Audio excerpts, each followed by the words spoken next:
గర్గ భాగవతం చెప్పడం. గర్గ భాగవతం ఇప్పటికి 193 అయిపోయినాయి, పరిపూర్ణమైన భాగవతాలు, శ్రీమద్ భాగవతాలు. గర్గ భాగవతం శ్రీరామ నవమి ముగిసి దశమి నాడు స్వామి ప్రారంభింపజేశాడు ఈ పశువాడి చేత. ఇంతవరకు చెప్పలేదు, ఇప్పుడే మా బావగారి కోసం ప్రారంభించాం. చాలా దివ్యమైనటువంటిది శ్రీమద్ భాగవతం. దేవీ భాగవతం 3 భాగవతాలు ఉన్నాయి. భాగవతం అంటేనే భగవంతుని యొక్క దివ్యమైనటువంటి చరిత్ర. వ్యాస భగవానుడు శ్రీమద్ భాగవతాన్ని రాసేటప్పుడు ముందుగా 9 స్కంధాలు ఆ భగవంతుని లీలా విశేషాలు, అనేక అవతార విశేషాలు, వాటన్నిటి గురించి చెప్పారు. స్వల్పంగా కొన్ని చోట్ల, అధికంగా కొన్ని చోట్ల చాలా దివ్యమైనటువంటి వర్ణనను అందించారు మనకు. అంతేకాదు కాల వర్ణన కూడా చేశారు భాగవతంలో. వసంత ఋతు వర్ణన, ఇవన్నీ కూడా బాగుంటాయి. గర్గ భాగవతం అని ఎప్పుడైతే అన్నామో, దీంట్లో అక్కడ దశమ స్కంధంలో ప్రారంభమైతే కృష్ణ చరిత్ర, ఇక్కడ ప్రారంభం నుంచి చివరి దాకా కృష్ణ చరిత్రే ఉంది. వాస్తవంగా మనం బాగా తరచి చూచి ఆలోచించినట్లయితే రాధాకృష్ణుల యొక్క దివ్యమైనటువంటి తత్వరూపమే గర్గ భాగవతం. మనకు శ్రీమద్ భాగవతంలో రాధాదేవి ఎక్కడా కనపడదు.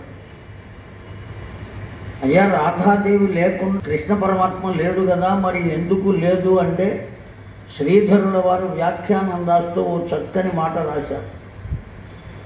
అంశ అనురూపయ మనప్పా సర్వా విచికిత్సయ తథైవ ఆర్ద్రం వసతి తే న వచసో భవతు అన్నారు. న వచసో భవతు, ఆర్ద్రం వసతి. వారు ఏమని చెప్పారు అంటే, రాధాదేవి లేకపోవటం కాదయ్యా, సరస్వతీ నది అంతర్లీనంగా ఎలా ప్రవహిస్తూ ఉంటుందో అదేవిధంగా భాగవతంలో చెప్పబడినటువంటి చరిత్రలు అన్నిటిల్లోనూ అంతర్లీనంగా రాధాదేవి ఉన్నది అన్నారు. పైకి మాత్రం కనబడదు అని. ఎందువల్ల కనబడలేదు అంటే, సుఖయోగీంద్రుల వారు రాధాదేవి ఉపాసకులటండి. ఆ కారణం చేత పండిపోయిన ఉపాసన చేత, అనుష్ఠానము చేత రాధ అనేటువంటి ఆ 2 అక్షరములను స్మరించినంత మాత్రం చేతనే హృదయం తడిసిపోయి మాట పెగలని స్థితి ఏర్పడుతుంది. పరిపూర్ణమైనటువంటి భక్తి ఏర్పడుతుంది. పరిపూర్ణమైనటువంటి భక్తి అంటే మాట పెగలకపోవటం, గాద్గదికం కావటం, రుద్ధమవ్వటం, ఈ లక్షణాలన్నీ కూడా కలిగి ఉండాలి. దాన్ని మాత్రమే భక్తి అని అంటాం. అయితే అంత భక్తిగా అతడికి ఆ కథను మొత్తం రాధాదేవిని కూడా కలిపి చెప్పాలి అంటే, రాధా అనే 2 అక్షరాలు తలుచుకున్నంత మాత్రం చేతనే సుఖయోగీంద్రుల వారికి హృదయం తడిసిపోతుంది, కంఠం రుద్ధమవుతుంది, గాద్గదికం అవుతుంది. నా వచస, తర్వాత ఏం మాట్లాడాలో కూడా తెలియని స్థితి ఏర్పడుతుంది. ఇక్కడ పరీక్షిత్ మహారాజును ముక్తిని పొందించవలసినటువంటి ఆవశ్యకత ఉన్నది. ఆ కారణం చేత రాధాదేవిని తలుచుకోకుండానే రాధా తత్వాన్ని నిరూపణ చేస్తూ శ్రీమద్భాగవతం మొత్తాన్ని నడిపారు సుఖయోగీంద్రుల వారు. వ్యాస భగవానుడు ఏ విధంగా చెప్పారో, ఏ విధంగా ఉన్నదో మనకు తెలియదు. బాగా ఆలోచించినట్లయితే ముందు సూతుల వారు ప్రారంభించారు శ్రీమద్భాగవతాన్ని. తరువాత కొద్ది సేపటికి శుకుల వారు వస్తారు చెప్పడానికి. అసలు భాగవతం ఎప్పుడు ప్రారంభమైంది అంటే సుఖయోగీంద్రుల వారి దగ్గర నుంచే ప్రారంభమైంది అని కొంతమంది వాదన. లేదు సూతుల వారు చెప్పినప్పటి నుంచి ప్రారంభమైంది అని మరికొంతమంది పండితుల యొక్క వాదన. ఇదేదీ కాదయ్యా, శౌనకాది మహామునులు ప్రశ్నించిన క్షణం నుంచే మొదలయ్యింది భాగవతం, అది భగవంతుని యొక్క చరిత్ర కనుక అని మరికొంతమంది పండితులు. కృష్ణ పరమాత్మ కనిపించేది ఎప్పుడయ్యా అంటే దశమ స్కంధంలో. మిగిలిన 9 స్కంధాల్లో అక్కడక్కడ కనబడినప్పటికీ కూడా 10వ స్కంధం నుంచి 12వ స్కంధం వరకు మొత్తం కృష్ణ పరమాత్మ యొక్క దివ్యమైనటువంటి చరిత్ర వర్ణింపబడి ఉన్నది. అయితే గర్గ భాగవతంలో మాత్రం ప్రారంభం నుంచి 10 ఖండములుగా రచించారు గర్గాచార్యుల వారు. సామాన్యమైనటువంటి రచన కాదు. దీనికి ఇంకో రకమైనటువంటి నామధేయం కూడా ఉన్నది, గర్గ సంహిత అనేటువంటి నామం. సంహిత అనేటువంటి నామం వేద పరిభాషకు ఉంటుంది తప్ప సామాన్యమైనటువంటి గ్రంథాలకు ఉండదు. వేదోపనిషత్ పరిపూరయ సంహిత ఇది ఉచ్యతే అని చెబుతున్నది. ఉపనిషత్తుల యొక్క భాష్యం కానీ వేదం యొక్క భాష్యం కానీ అయినట్లయితే దాన్ని సంహిత అని చెప్పేటువంటి అవకాశం. అంతేకాదు మంత్రశాస్త్ర గ్రంథాలలో కూడా గర్గ యంత్రోపనిషత్తు అనేటువంటి గ్రంథం కూడా ఒకటి ఉంది. ఆ గ్రంథాన్ని కూడా స్వీకరించే ఇందులో రచించారు మొత్తం గర్గాచార్యుల వారంతా. వాస్తవానికి గర్గాచార్యుల వారే రచించిన ఈ పురాణాన్ని కూడా చెప్పింది ఎవరయ్యా అంటే సూతుల వారే చెప్పారు. ఎవరికి చెప్పారయ్యా అంటే శౌనకాది మహామునులకే చెప్పారు, నైమిషారణ్యంలోనే. అంత దివ్యమైనటువంటిది ఇది. కేవలం పరిపూర్ణమైనటువంటి కృష్ణతత్వం. రెండవది మంత్రశాస్త్రం, మూడవది భక్తి యోగం. ఈ 3 తత్వములను అందించడం కోసమే గర్గాచార్యుల వారు ఇంత శ్రమపడి ఈ పని చేశారు. ఎన్ని శ్లోకాలతో రచించారు అంటే 12,000 శ్లోకాలతో రచించారండి ఈ గర్గ భాగవతాన్ని. 1, 2 కాదు. అయితే ఈ గర్గ భాగవతం ఎవరికి చెప్పారు అనేటువంటిది కూడా ఓ దివ్యమైనటువంటి సందేహాస్పదమైనటువంటి విషయం. నీవే చెప్పావు కదయ్యా, నైమిషారణ్యంలో సూతుల వారు శౌనకాది మహామునులకు అందించను అని కదా చెప్పింది. అయితే సూతుల వారు నామమాత్రంగానే ఉన్నారు. సూతుల వారిని ఎప్పుడైతే శౌనకాది మహామునులు అర్థించారో, ఏమని అర్థించారు? కళావుపస్థిత న్యాయైః ఏతత్ కృష్ణ సంస్థే పయోనిషదః తథైవ ఆకృంచయేవ నిష్పన్నేన ప్రతియుక్తయా బోధ్యతే. శ్రీమద్భాగవతంలో మేము అనేక రకాలైనటువంటి అవతార విశేషాలు అన్నీ విన్నామయ్యా. ఆ అవతార విశేషాలు ఏవేవి ఉన్నాయో వాటన్నిటితో పాటు కృష్ణ పరమాత్మను గురించి కూడా చెప్పారు. కానీ కృష్ణ పరమాత్మను గురించినటువంటి పరిపూర్ణమైనటువంటి తత్వాన్ని మేము వినాలి అనుకుంటున్నాం. కారణం ఏమండి? ఎందుకని కృష్ణ పరమాత్మను గురించి చెప్పారు కదా సూతుల వారు శౌనకాది మహామునులకు భాగవతం చెప్పినప్పుడు ఇంకా పరిపూర్ణత్వం ఏముంటుంది అందులో, ఇంతవరకు చాలు కదా అనేటువంటి స్థితి కాదు. కారణం ఏమంటే భక్త్యా ఉపరిశిష్టయేత్. భక్తి ఎప్పుడైతే ఆశిష్టయేత్ మనకు కలిగిందో ఆ భక్తి యొక్క రుచి మరిగినటువంటి వాడు దాన్ని వదిలిపెట్టారు. మనం చెప్పుకుంటూ ఉంటాం, కలకండ రుచి మరిగిన గండు చీమ కరణి. ఆ బెల్లపు గడ్డ యొక్క రుచి మరిగినటువంటి గండు చీమ ఏ విధంగా అయితే దాన్ని వదిలిపెట్టదో, ఆ భక్తి కలిగినటువంటి వారు, పరిపూర్ణమైనటువంటి భక్తి, ఇక దాన్ని వదిలిపెట్టలేరు. లేకపోతే ఎన్నిసార్లు భాగవతాలు ఎంతమంది మహానుభావులు చెప్పగా ఇక్కడ ఈ కాశీనగరంలో వాసం ఉంటున్నటువంటి మీరందరూ విని ఉంటారు, అనేక మార్లు విని ఉంటారు. అయినప్పటికీ కూడా ఏమయ్యా, ఎప్పుడో నేను దత్తపీఠంలో గురు చరిత్ర చెబుతున్నప్పుడు అడిగారు ఆ తల్లి, ఏమయ్యా గర్గభాగవతం కూడా వినాలని ఉన్నది చెప్పవయ్యా అని. తప్పక చెబుతానమ్మా అని చెప్పాను ఆనాడు. దరిదాపుగా 3 సంవత్సరాలు అయ్యింది. ఇదిగో ఇంతకాలానికి ఆ భగవంతుడు ఈ 3 సంవత్సరాలు మనం చేసింది ఏమయ్యా అంటే తపస్సు. గర్గభాగవతాన్ని ఎలా చెప్పాలి వాస్తవంగా మూల గ్రంథం దొరకటమే కష్టం. మూల గ్రంథం ఎవ్వరికీ లభించట్లా. ఎక్కడో 1200 పేజీలతో గర్గభాగవతం మూల గ్రంథం ఉన్నది. సామాన్యమైనటువంటిది కాదు. 12,000 శ్లోకాలు కదా, 1200 పేజీలతో ఉన్న అంత పెద్ద గ్రంథం ఇప్పుడు అవుట్ ఆఫ్ ప్రింట్. అది ఎవరు దాన్ని ముద్ర వేయలేదు. చిట్టచివరికి గోరఖ్పూర్ వాళ్ళకి ఫోన్ చేసినా వాళ్ళు కూడా మా దగ్గర లేదని చెప్పారు. ఏం చేయాలి ఇప్పుడు? ఇంత మాట ఇచ్చాం కదా, తప్పక చేసి తీరాలి అని ప్రయత్నం చేసి మొత్తానికి సంపాదించి దాన్ని అవలోడనం చేసి ఆ తరువాత పూనుకుని వారికి డేట్ ఇచ్చాను. అప్పటిదాకా అవకాశం లేదు మనకి. నాకైనా కొంత తెలియాలి కదా, ఏమీ తెలియకుండా ఏం చెబుతాం కూర్చుని. కనుక అటువంటి దివ్యత్వం అది చదువుతూ ఉంటే పరిపూర్ణంగా ఎంత దివ్యమైనటువంటి తత్వాన్ని గర్గాచార్యుల వారు అందించారు అంటే, పరిపూర్ణమైనటువంటి అవతారుడు కృష్ణ పరమాత్మ, పరిపూర్ణమైనటువంటి భగవత్తత్వము గర్గ సంహిత, నా అన్యగ్రంథ న విపర్యయ అని చెప్పారు. ఈ గర్గ సంహిత కన్నా కృష్ణ పరమాత్మను తెలియజేయగలిగినటువంటి గ్రంథం ఇంకొకటి లేదు అని చెప్పారండి. అంత పరిపూర్ణంగా నాకు అనిపించింది. ఆ తల్లి ఎందుకు అడిగి ఉంటారు ఈ గర్గ భాగవతం? మొదట్లో నేను అనుకున్నా అసలు వీడు చెప్పగలడా లేదా అనే ఆలోచనతో అడుగుంటారు. సామాన్యమైన వారు కాదు, కుప్పవారు. ఏమండి అటువంటి స్థితిలో ఉండడం. ఎందుకంటే వాళ్ళకి కూడా నిగూఢమైనటువంటి భావాన్ని అందించగలిగినటువంటిది శ్రీమద్భాగవతం.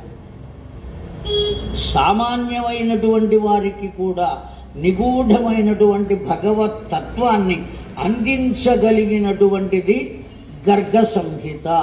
అంత దివ్యమైనటువంటిది గర్గ సంహిత. ఏమాత్రము కూడా భాగవతానికి తీసిపోని రీతిలో మంత్రశాస్త్రాన్ని, భక్తి శాస్త్రాన్ని, యోగ శాస్త్రాన్ని ఈ మూడింటిని కూడా పరిపూర్ణంగా అందించారు. అంతేకాదు ఇందులో మొదటి నుంచి చివరి దాకా రాధాదేవి పరమాత్మను వదిలిపెట్టకుండా ఉంటుందండి, అంటి పెట్టుకుని ఉంటుంది. ఎవరి రాధాదేవి అంటే భాగవతం చెప్పుకునేటప్పుడు మనం అందరం చెప్పుకున్నాం. ఇక్కడ ఉన్న వాళ్ళందరూ అప్పుడు కూడా ఉన్నారు. ఆవిడ సాక్షాత్తు మోక్ష దేవత. ఆ మోక్ష దేవత ఎవరిని అంటిపెట్టుకుని ఉంటుంది అంటే ఒక రూపాన్ని కలిగి ఉండదు. ఆవిడ శక్తి స్వరూపం. అందుకనే దేవీ భాగవతం చెప్పేటప్పుడు అమ్మవారి యొక్క అవతారములను గురించి చెప్పేటప్పుడు కేవలం ప్రధానమైనటువంటి అవతారాలు 5 ఉన్నాయి అని చెప్పారు. గణేశ జనని దుర్గా చెప్పిన తర్వాత 2వ అవతారం ఏదయ్యా అంటే రాధా అని చెప్పారు. 3వ అవతారం లక్ష్మీదేవి, 4వ అవతారం సరస్వతి, 5వ అవతారం గాయత్రి అని చెప్పారు. అమ్మవారి ప్రధానమైనటువంటి అవతారాలు కేవలం ఈ 5 మాత్రమే ఉన్నవి అని చెప్పారు. ఈ కాళీ రాజరాజేశ్వరి అవతారాలన్నీ కూడా తరువాత వచ్చినటువంటివి, ప్రధానమైనవి చెప్పుకున్నటువంటి. అందులో 2వ అవతారం ఎవరయ్యా అంటే కేవలం రాధాదేవి, సాక్షాత్తు జగన్మాత యొక్క దివ్యమైనటువంటి అవతారం. ఏమిటా అవతారం యొక్క ప్రయోజనము అంటే తనను ఆశ్రయించినటువంటి వారికి ముక్తిని కల్పించుటయే ఈ అవతారము యొక్క ప్రయోజనం. కనుక ఆ ముక్తి నాథుడైనటువంటి వాడెవ్వరు అని ఆలోచిస్తే ముక్తి దేవత రాధాదేవి అయితే ముక్తి నాథుడు ఎవరండి? మీరంతా వెళ్ళొచ్చి ఉంటారు ఆ ముక్తినాథుడి దగ్గరికి. వెళ్ళారా అండి? వెళ్ళలే. ఆ చార్ధామ్ యాత్రకు వెళ్ళినప్పుడు తీసుకువెడతారు అక్కడికి. ఆ ముక్తినాథుడు చాలా చిన్నగా ఉంటాడు, ఎంతో దివ్యమైనటువంటి రూపం, దివ్యమంగళ రూపం. ఆ ముక్తినాథుడు ఎవరయ్యా అంటే కృష్ణ పరమాత్మయ్య. మనకు భాగవతంలో ఉన్న కృష్ణ పరమాత్ముడు ద్విభుజుడు అయి ఉంటే అక్కడ ఉండేటువంటి ముక్తినాథుడు చతుర్భుజుడయి ఉంటాడు. శంఖచక్ర గదాధ్యాయుధములే కాకుండా వేణువు కూడా కలిగి ఉంటాడు.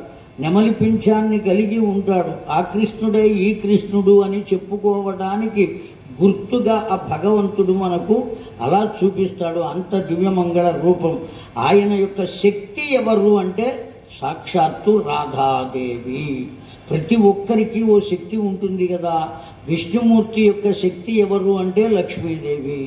రుద్రుని యొక్క శక్తి ఎవరు అంటే పార్వతీదేవి. అలాగే బ్రహ్మదేవుని యొక్క శక్తి ఎవరయ్యా అంటే జ్ఞాన రూపమైనటువంటి సారస్వత తత్వమైన సరస్వతీమాత. ఇన్ని రకాలుగా మనం ఏదో ఒక రూపం లేకపోతే ప్రార్థించలేం కనుక ఆయా శక్తులకు ఒక రూపాన్ని కల్పించి భగవంతుడు మనకు అందించాడు. ఆ రూపాలను మనం ప్రార్థిస్తున్నాం. అలాగే ముక్తి యొక్క రూపము ఎవరు అంటే రాధాదేవి. కనుక ఇప్పుడు మనకు ఏమర్థమయ్యింది అంటే బాగా ఆలోచిస్తే ఈ గర్గ భాగవతంలో ఉన్న ప్రతి అక్షరం ఆ సంహితలో ఉన్నటువంటిది ఎవరితో కలిసి ఉంటుంది అంటే రాధాదేవి యొక్క శక్తితో కలిసి ఉంటుంది. అర్థమైందండి?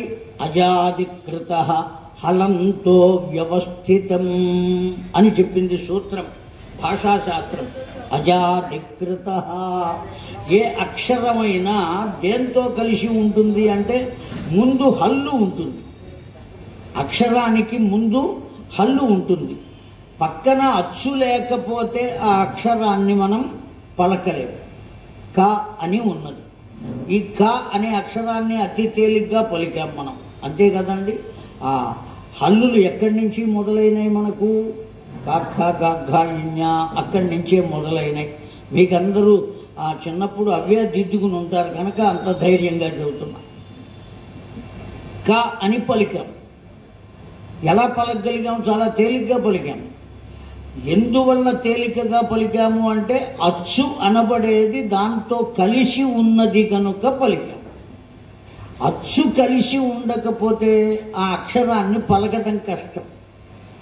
అక్క అనే అక్షరంలో నుంచి అచ్చును విడిగా తీసేసామండి.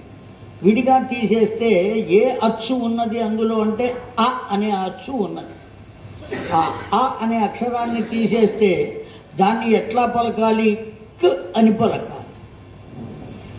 క్ అనేటువంటి అక్షరాన్ని పలకడం కొంచెం కష్టం. అవతల వాళ్ళకి అర్థం కావచ్చు, కాకపోవచ్చు, పలకటానికి మనకు కూడా కష్టంగా ఉంటుంది. క్ అని పలికాము. ఆ క్ అనబడేటువంటిదే సాక్షాత్తు పరమాత్మ, కృష్ణ పరమాత్మ.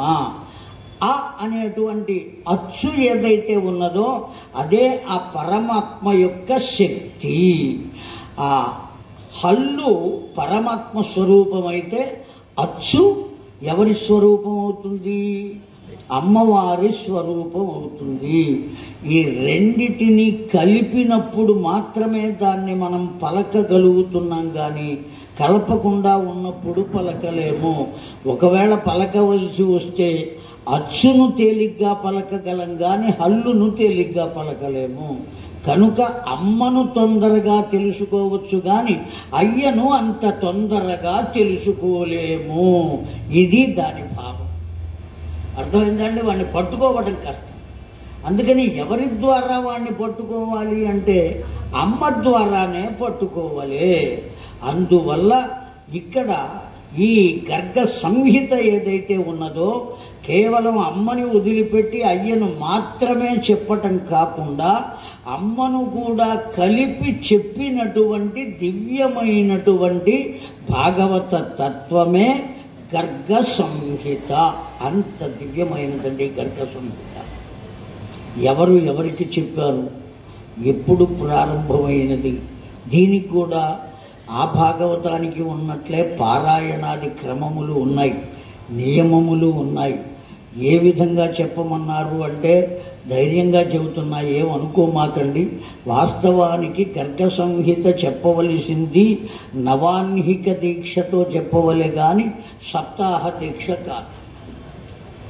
18,000 శ్లోకాలు ఉన్నా దానికి ఏర్పడింది మాత్రం సప్తాహ దీక్ష. 12,000 శ్లోకాలే ఉన్నా దీనికి మాత్రం చెప్పబడింది నవాన్హిక దీక్ష. ఈ దీక్షలో కూడా ఎలా చెప్పాలి? ఉదయం అంతా చెప్పాలి, మరలా రాత్రంతా కూడా చెప్పాలి. సప్తాహ దీక్షను శ్రీశుకుల వారు పరీక్షిత్తుకు ఏ విధంగా చెప్పారో నవాన్హిక దీక్షగా కూడా అహరహము చెప్పి తీరవలసిందే తప్ప ఏదో 2 గంటలు చెబుతున్నాము అంటే మనం ఏం చేస్తున్నాము?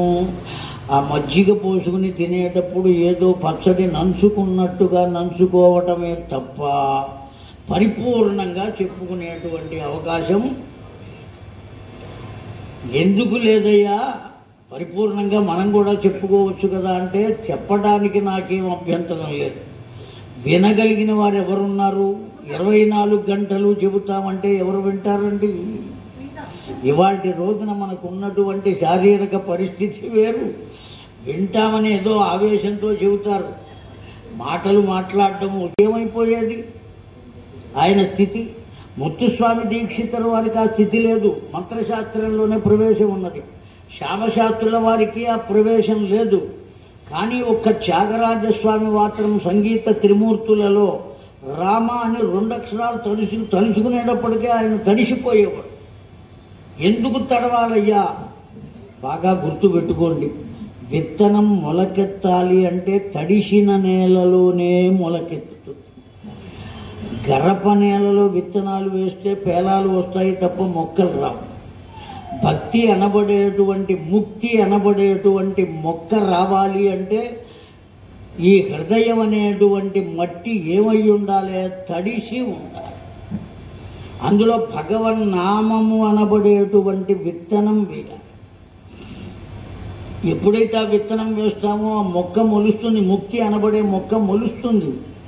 అది నెమ్మదిగా పెరిగి పెద్దదై ఎప్పుడు పూత పూస్తుందో అప్పుడు ముక్తి తప్పకుండా వస్తుంది. అలా విన్నటువంటి వాళ్ళల్లో ముక్తి పొందినటువంటి వాళ్ళు చాలా మంది ఉన్నారు. అక్కడక్కడ చూస్తున్నాం మేము. గుంటూరులో ఒకసారి నేను భాగవతం చెప్పినప్పుడు, అయ్యా భాగవతం వింటే మోక్షం వస్తుందట కదా, మరి తప్పనిసరిగా వస్తుందయ్యా అంటే, వస్తుందండి, ఎందుకు రాదు? ఎలా వినాలో అలా వింటే మోక్షం తప్పకుండా వస్తుంది అన్నా. ఎలా వినాలి అని అడిగారు. ఇదిగో ఇలా వినాలి అని చెప్పాము ఆయనకి. అలాగే విన్నాడు. చిట్ట చివరి రోజున మధ్యాహ్నం రుక్మిణీ కళ్యాణం జరిగింది. ఆ రుక్మిణీ కళ్యాణం అయిపోయి అందరూ భోజనాలు చేసి ఎవరితో ఉన్నవాళ్ళు వెళ్ళారు. ఇంటికి వెళ్ళి పడుకున్నవాడు పడుకున్నట్టుగా వెళ్ళిపోయాడు. మీరేం భయపడమాకండి. వీడు చెబితే వింటుంటే మనకు కూడా అదే పరిస్థితి కలుగుతుంది. అంత తొందరగా ఎవరికి రాదు. వాస్తవం ఎంతగా పండితే అండి ఆ పండు రాలేదు కిందకి. ఉర్వారుకమివ బంధనాన్ మృత్యోర్ముక్షీయమామృత. బాగా పండి ఆ తొడిమి నుంచి తనంతట తాను ఊడేటువంటి స్థితి కలగాలి. ఆ స్థితి కలగడానికి మనం ఇప్పుడు చేసేది సాధనం. అంటే మీరు కానీ నేను కానీ వాస్తవానికి కలిగి ఉంటే 193 భాగవతాలు అయిపోయినాయి కనుక ఇప్పుడు నేను చెప్పడానికి వచ్చేవాడిని కాదు. భక్తి బాగా పండిపోయి ఉంటే నేను భాగవతం చెప్పడానికి, ఆ గర్గ సంహిత చెప్పడానికి వచ్చేవాడిని కాదు. గర్గ సంహిత లేదు, ఏమీ లేదు. హాయిగా మీ దోవన మీరు ఉండండి అని హాయిగా ఎక్కడో ఏ చెట్టు కింద కూర్చునేవాడిని. ఇల్లు లేదు, వాకిలు లేదు. ఆ స్థితి కలుగుతుందండి తప్పనిగా. దాన్నే పరమహంస అని అంటారు. ఆ స్థితి కలిగినప్పుడు కదా భక్తి అనబడేటువంటిది. కనుక మనం అందరం ఏం చేస్తున్నామని అంటే సాధన చేస్తున్నాం. ఆ సాధన కోసమే అనేకములైనటువంటి ఆ పురాణములు వ్యాస భగవానుడు అందిస్తే దాన్ని మనం స్వీకరించి అనేక రకాలుగా చెప్పుకుని వాటి ద్వారా భక్తిని పొందడం కోసం ప్రయత్నం చేస్తున్నాం. ఇవాటి రోజున ఆ గర్గాచార్యుల వారు చెప్పినటువంటి దివ్యమైనటువంటి దీన్ని మొట్టమొదట ఎవరికి చెప్పారయ్యా అంటే మునీనాంకృతం భాగవతం అని చెప్పారండి. ఎవరయ్యా అంటే గర్గాచార్యుల వారు, గర్గ మునీంద్రుల వారు చెప్పినటువంటి భాగవతాన్ని నేను మీకు చెబుతున్నానయ్యా. ఆ భాగవతాన్ని మొట్టమొదట ఎవరికి చెప్పారు అంటే జనక మహారాజుకు నారదుల వారు చెప్పారట.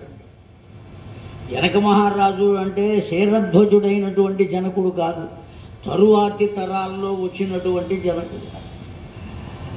ఆ తరువాత శేరధ్వజుని తరువాత 8వ తరం వాడు అని చెప్పబడి ఉన్నది గర్గ సంహితలో.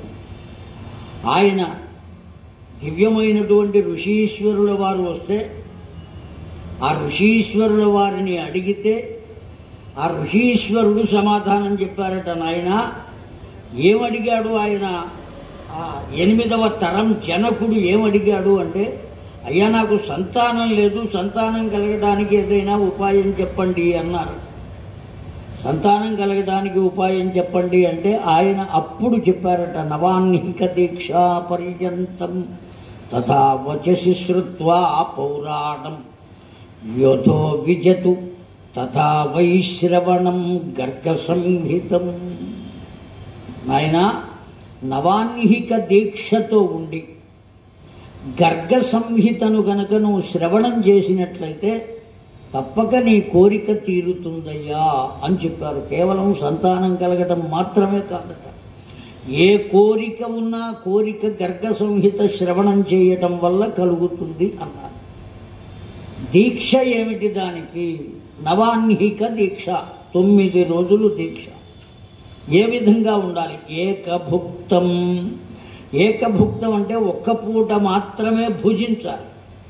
2వ పూట కేవలం ఫలాహారం తప్ప ఉపాహారం పనికిరాదు.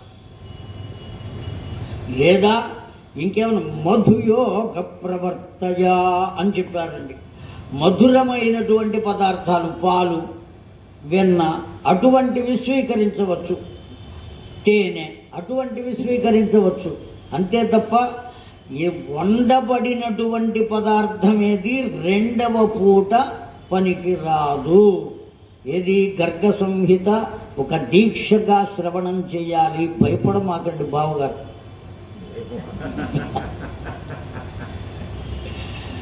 వండబడినటువంటివేవి, పచనము చేయబడినటువంటివేవి పనికి రావు.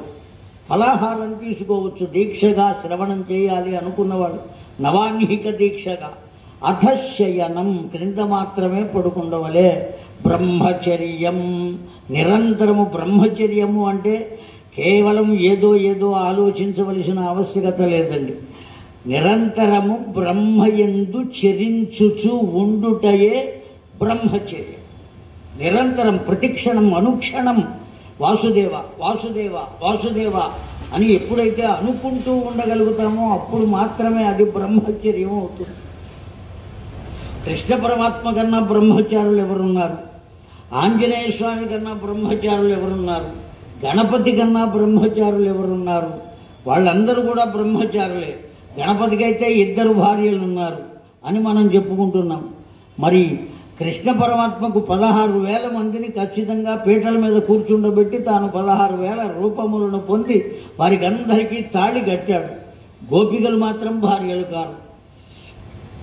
గోపికలు అసలు 16,000 మంది అని ఎక్కడా లెక్క చెప్పబడి లేదు. ఇక్కడ గర్గభాగవతంలో కూడా నేను మొత్తం వెతికాను కానీ ఎక్కడా గోపికల సంఖ్య చెప్పబడలేదు.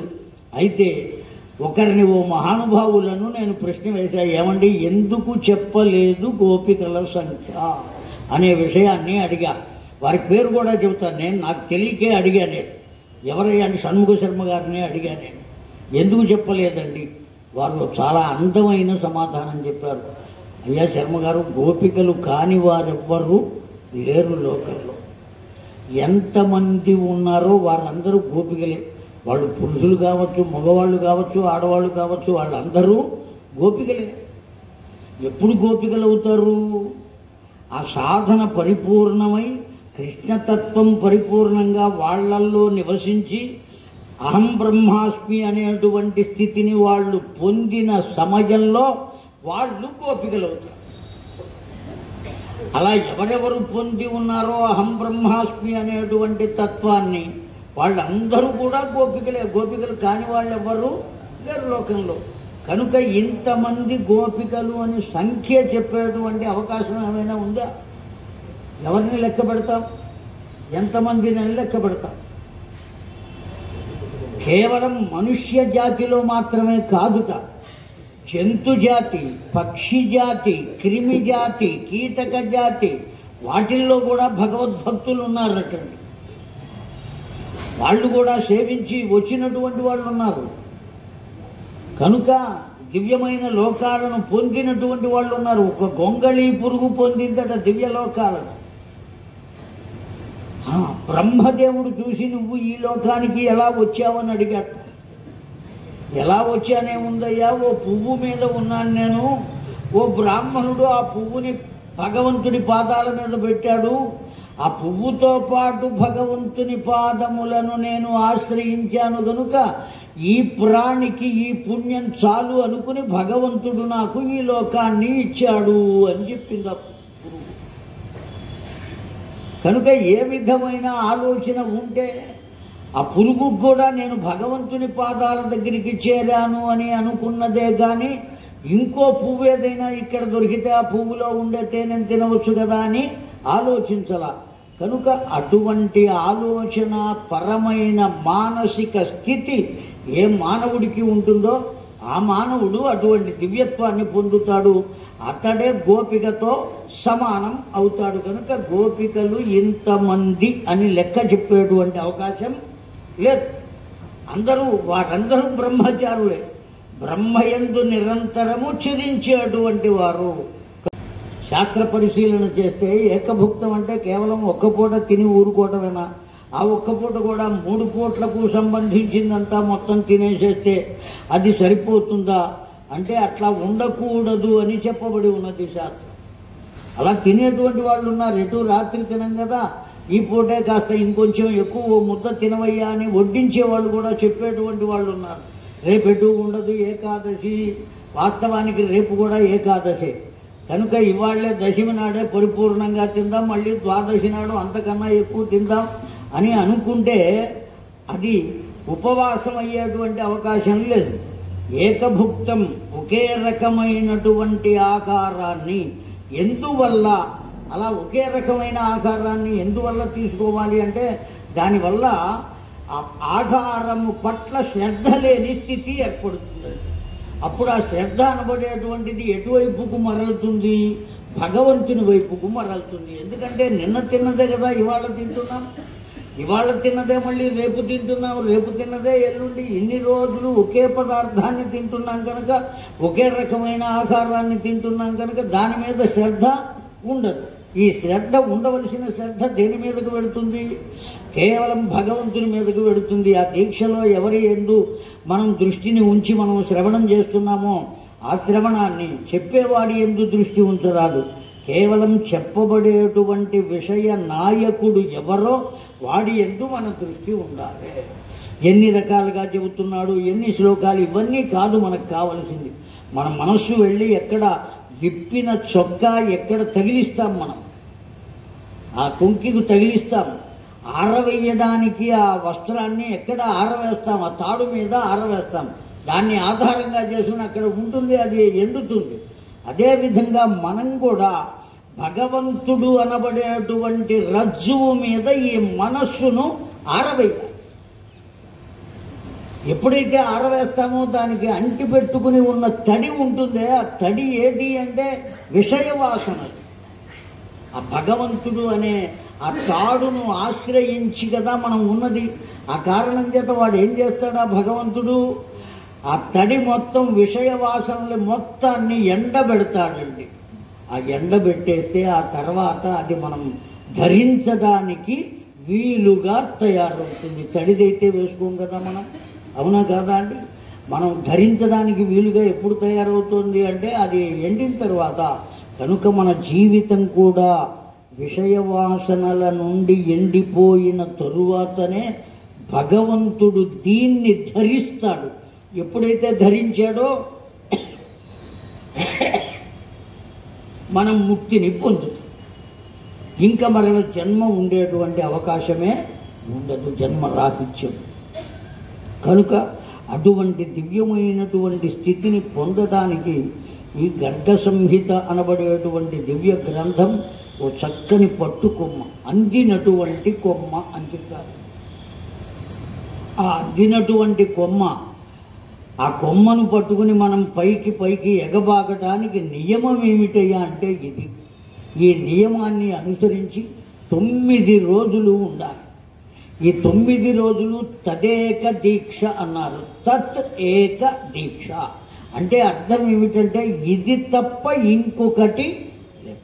సర్వసాధారణంగా పెట్టించిన కార్యకర్తలు ఎవరైతే ఉంటారో వాళ్ళు వినే అవకాశం ఉండదు. చాలా చోట్ల మేము చూస్తూ ఉంటాం. ఇక్కడ మా బావగారు మా అక్కయ్య గారు ఇద్దరు శ్రద్ధగా కూర్చున్నారు. చాలా సంతోషంగా ఉన్నది నాకు. ఎందుకంటే కార్యక్రమం పెట్టించినటువంటి వాళ్ళు అక్కడ కూర్చుంటారు. ఎవరు వచ్చినా అయ్యా రండి రండి దయచేయండి కూర్చోండి అని కుర్చీలు చూపిస్తూ ఉంటారు. మీకు మంచినీళ్ళు కావాలా అని అడుగుతూ ఉంటారు. ఏవో ఏర్పాట్ల కోసం అనేక రకాల తిప్పలు పడుతూ ఉంటారు. తర్వాత వీళ్ళకి భోజనం పెట్టడానికో పలహారం ఇవ్వడానికో ఏవో కార్యక్రమాలు చూస్తూ ఉంటారు, వండుకుంటూ ఉంటారు. ఇవన్నీ కూడా చూస్తూ ఉంటారు.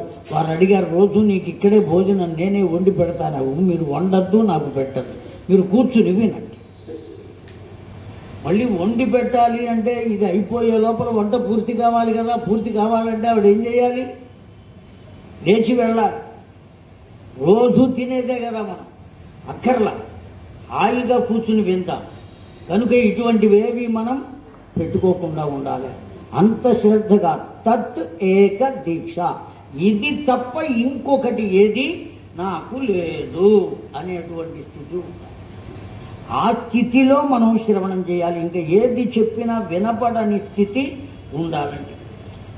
అంత దివ్యమైనటువంటి స్థితిలో ఎవరైతే శ్రద్ధగా కూర్చుని ఈ నియమాన్ని అనుసరించి శ్రవణం చేస్తారో వారి మనస్సులో ఉండేటువంటి ఇహ పర కోరికలు రెండూ తీరుతాయి అని చెప్పారు. కేవలం ఇహం పరం కరస్థ ఏవచ, ఇహలోకంలో ఉండేటువంటి సుఖాలు కానీ పరలోకంలో మనం పొందేటువంటి ఆనందాలు కానీ ఈ రెండు కూడా ఎక్కడ ఉంటాయి అంటే మన చేతిలో ఉంటాయటండి. ఎక్కడి నుంచో మనం తెచ్చుకోవలసినటువంటి ఆవశ్యకత లేదు. అంత దివ్యమైనటువంటిది ఈ గర్గ సంహిత అని చెప్పారు. దీన్ని 10 ఖండములుగా అందించారండి.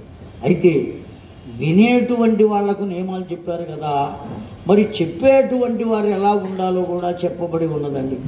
సదా సేవ్యా నిరంతరం తదా అంతరం సేదం సదా సంభాషణం అశ్వమేధాదియుగ ఖండం తదా పరితృప్తయా ఏతత్ శాస్త్ర పరిచయం భవతు. ఈ చెప్పేటువంటి వారు కూడా వినేటువంటి వారు ఏ నియమాన్ని పాటించాలో ఆ నియమాన్ని చెప్పేవారు కూడా తప్పక పాటించి తీరాలి. వినేవాళ్లకు మాత్రమే ఈ నియమాలు, చెప్పేవారికి ఏమీ లేదు, కేవలం చెప్పటం వరకే అని అనుకుంటే కుదరదట. చెప్పేటువంటి వారు కూడా ఈ నియమాలను పరిపూర్ణంగా పాటించి తీరవలసిందే. అంతేకాదు శాస్త్రముపయుక్తయా, సర్వశాస్త్రములు తెలిసి ఉండాలటండి. తర్క, వేదాంత, మీమాంస, వ్యాకరణ, ఛంద, అలంకార శాస్త్రములు, మొత్తం ఎన్ని శాస్త్రాలు? 6 శాస్త్రములు చెప్పబడినాయి. ఈ 6 శాస్త్రములు తెలిసి ఉండాలి. కారణం ఏమంటే వ్యాకరణ పరంగా ఏదైనా ఒక అక్షరం ఎక్కువైందనుకోండి, ఆ అక్షరాన్ని ఎక్కువ ఎందుకు వేశారో తెలుసుకునేటువంటి తత్వం తెలిసి ఉండాలి. ఏమీ తెలియకుండా ఊరికే చదువుకుని దాని కింద భావాలు చదువుకుంటే ఆ విధంగా మీరు కూడా చదువుకోగలరు. చెప్పడానికి కొన్ని వేలు ఇచ్చి ఎవరినో ఎందుకు పిలవాలి? ఏ కారణం చేత పిలవాలి? తాత్పర్యం ఉంటుంది, శ్లోకం ఉంటుంది, చదువుకోవచ్చు హాయిగా. కానీ అలా కాదు. దాని వద్ద ఉండేటువంటి భావం ఏ విధంగా ఉంటుందో పరిపూర్ణంగా తెలియాలి అంటే వ్యాకరణ శాస్త్రం తెలిసి ఉండాలి. ఇది అవునా కాదా అనేది తెలుసుకోవడానికి ఏం కావాలి? తర్కశాస్త్రం కావాలి. తర్కం అంటేనే ప్రశ్న వేయటం. మీమాంస తెలిసి ఉండాలి. ఇన్ని తెలిసి ఉన్నప్పుడు మాత్రమే అలంకార శాస్త్రం తెలిసి ఉండాలి, ఛందోశాస్త్రం తెలిసి ఉండాలి. ఇవన్నీ తెలిసి ఉన్నప్పుడు మాత్రమే ఆ వక్త అయినటువంటి వాడు పరిపూర్ణంగా ఆ గాథను అందించగలడు, లేకపోతే అందించలేడు. అటువంటి స్థితిని పొందుతాడు. ఆ కారణం చేత పరిపూర్ణమైనటువంటి శాస్త్ర విజ్ఞానం ఉండాలి. వినేటువంటి వారు ఏ ఏ నియమములను పాటిస్తున్నారో ఆ నియమములను అనుసరించే అతడు ఉండాలి. ఒక్కపూటే భోజనం చేయాలి, అర్ధశయనం చేయాలి. వండబడినటువంటి పదార్థములు ఏవైతే ఉన్నాయో వాటిని మాత్రమే రాత్రిపూట ఆహారంగా స్వీకరించాలి. ఈ విధంగా ఉండి వక్త చెప్పాలి. 9 రోజులు ముగిసిన తర్వాత ఏం చెయ్యాలో అయ్యా, ఇది మాత్రం చాలా కష్టమైంది, జాగ్రత్తగా శ్రద్ధగా వినండి. ఓ సింహాసనాన్ని చేయించాలట బంగారంతో. దాని మీద ఏం ఉంచాలట? వ్యాసపీఠం ఉంచాలట. దేంతో? బంగారంతోనే. దాని మీద ఈ గర్గ సంహిత గ్రంథాన్ని ఉంచాలట బంగారంతోనే. దాన్ని ఎవరికి ఇవ్వాలయ్యా? శ్రోత్రియుడైనటువంటి బ్రాహ్మణునకు దానముగా ఇవ్వవలే. కేవలం ఎవరు వక్తగా ఉన్నారో వారికి మాత్రమే ఇవ్వాలి అని చెప్పబడలేదు. ఎవరికి ఇవ్వమన్నారండి? నైష్ఠికుడై, శ్రోత్రియుడై, వేదవిధుడై ఉన్నటువంటి. శ్రోత్రియత్వము అంటే ఏం చేయాలి? వైశ్వదేవం చేయాలి, నిత్యాగ్నిహోత్రం చేయాలి, బ్రహ్మయజ్ఞం చేయాలి. ఇవన్నీ చేస్తున్నటువంటి వారెవరైతే ఉన్నారో అటువంటి వారికి ఈ బంగారపు సింహాసనం మీద వ్యాసపీఠాన్ని ఉంచి దాని మీద గ్రంథాన్ని ఉంచి దానంగా ఇవ్వవలే అని చెప్పబడి ఉన్నదండి. ఈ విధంగా కనుక చేసినట్లయితే తప్పక అందరి కోరికలు తీరుతాయ్యా అని ప్రత్యేకించి ఈ గర్గ సంహితలో ఆ గర్గ సంహిత యొక్క నియమాలను ఉటంకించారు. చక్కగా భాగవతం యొక్క ఆ పారాయణ విధానం ఇవన్నీ కూడా పద్మపురాణంలో చెప్పబడినాయి. దీనికి మాత్రం దీంట్లోనే చెప్పబడినాయి. మొత్తం గర్గ సంహితలోనే చెప్పబడిన ఈ విషయాలన్నీ కూడా దాన్ని అనుసరించి మనం ప్రవర్తించాలి. దీంట్లో ఎన్ని ఖండములుగా చెప్పారు. ఖండము అంటే ఇక్కడ విభాగము అని అర్థం. భాగము కాదు, భాగం వేరు, విభాగం వేరు. విశేషమైన తత్వయోగాన్ని కలిగించేది విభాగం. ఉన్నదాన్ని రెండుగా చేసేటువంటిది భాగం. రెండుగా చేయడం అనేటువంటిది మంచిది కాదు, ఒకటిగా చేయడమే మంచిది. వివేకానందుని ముందు కత్తెర సూది రెండు పెట్టి ఇందులో నీకు ఏది మంచిదయ్యా అని అడిగితే సూది మంచిది అని చెప్పేట వివేకానందుడు. కారణం ఏమిటి అని పరమహంస అడిగారు, రామకృష్ణ పరమహంస. ఈ కత్తెర ఉన్నదాన్ని రెండుగా చేస్తుంది, ఈ సూది రెండిటిని ఒకటిగా చేస్తుంది కనుక ఇదంటే నాకు ఇష్టము అని. కనుక విభాగం వేరు, భాగం వేరు. విభాగము దేని యొక్క ప్రత్యేకతను దానికిగా అప్పచెప్పేటువంటి దాన్ని విభాగము అని అంటాం. భాగము అంటే ఉన్నదాన్ని రెండుగా చేయడాన్ని భాగము.